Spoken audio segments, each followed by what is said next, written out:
उत्तर प्रदेश सरकार को उसके लिए हमारे परिवहन विभाग को 12 करोड़ रुपया प्रति वर्ष का जो नुकसान होगा, लेकिन जनहित में इतने बड़े लोग लाखों की संख्या में आते जाते हैं, उनको तकलीफ न हो, इसके लिए हम लोगों ने निर्णय लिया कि 12 करोड़ रुपया भले ही हमारा प्रति वर्ष हम घाटे में रहेंगे, लेकिन ये जनता के फायदे के लिए, उनकी सुविधा के लिए हम लोगों ने आज निर्णय लिया। यूपी के लोगों को अब दिल्ली एनसीआर में अलग से टैक्स नहीं देना होगा, इसके लिए कैबिनेट में एक प्रस्ताव आया है। ये प्रस्ताव क्या है और क्या कुछ उसमें होना है, इस पर बात करने के लिए हमारे साथ में मौजूद हैं प्रदेश के परिवहन मंत्री दयाशंकर सिंह जी।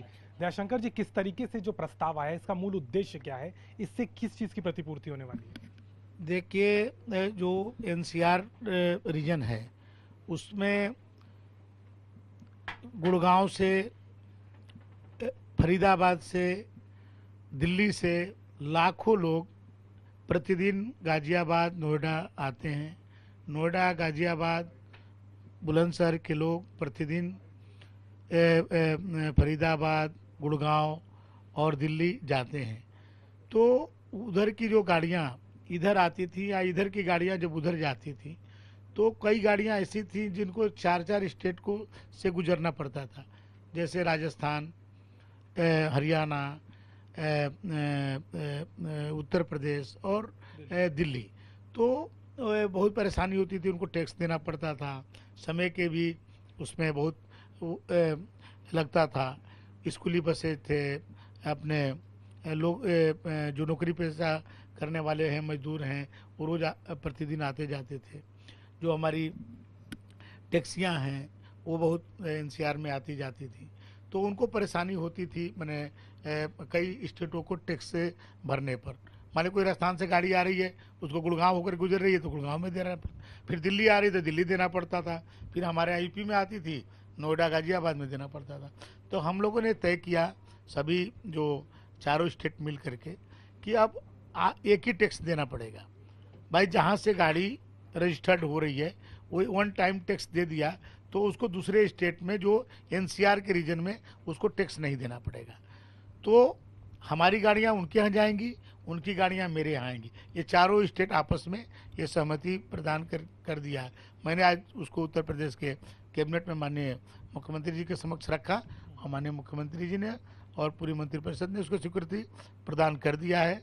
अब कोई भी इस रीजन की जो गाड़ियाँ हैं वो कहीं जाएंगी तो उसको टैक्स नहीं लगेगा, वहाँ की गाड़ियाँ मेरे आएंगी।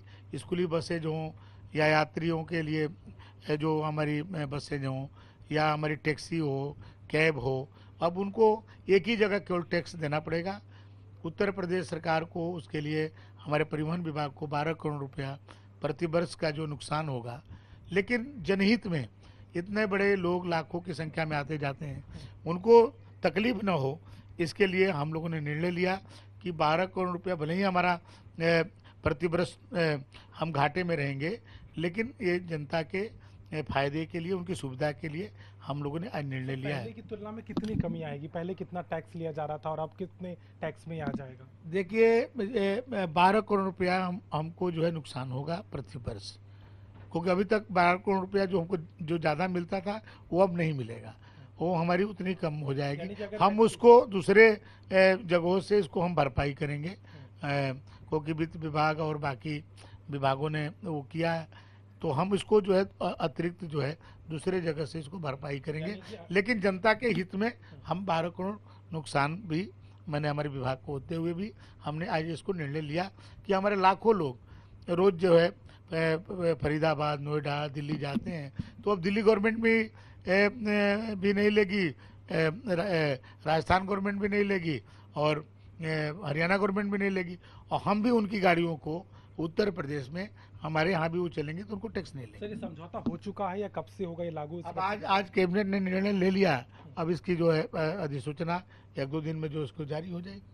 इसमें कौन कौन से वाहन जो आप बता रहे हैं, कैब बता रहे हैं, स्कूल वाहन बता रहे हैं, एम्बुलेंसेस तो पहले भी मुफ्त थी, क्या इसमें निजी वाहन भी शामिल होंगे कि कोई परिवार की गाड़ी? निजी वाहन तो पहले से ही मैंने उनको वन टाइम टैक्स देते हैं तो उनके लिए कोई दिक्कत नहीं।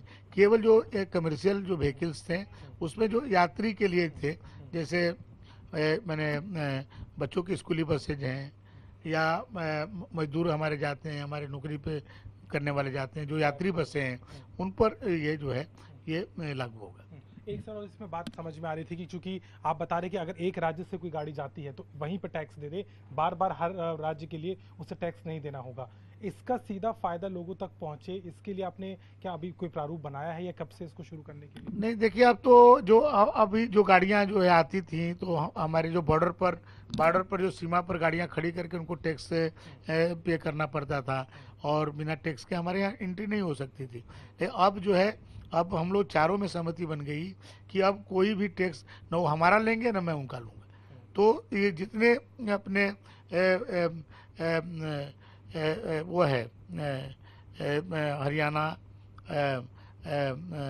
राजस्थान, दिल्ली और उत्तर प्रदेश, इसमें उत्तर प्रदेश के हमारे ज़िले ज़्यादा हैं।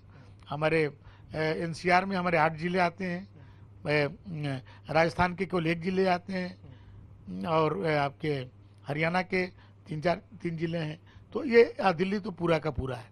तो ये अब उस पर कोई भी गाड़ी आपस में आएंगी जाएंगी, जो यात्री गाड़ियां हैं, चाहे वो कैब हो, चाहे बस हो, चाहे जो भी हो, उन पर अब जो है कोई टैक्स नहीं लेगा।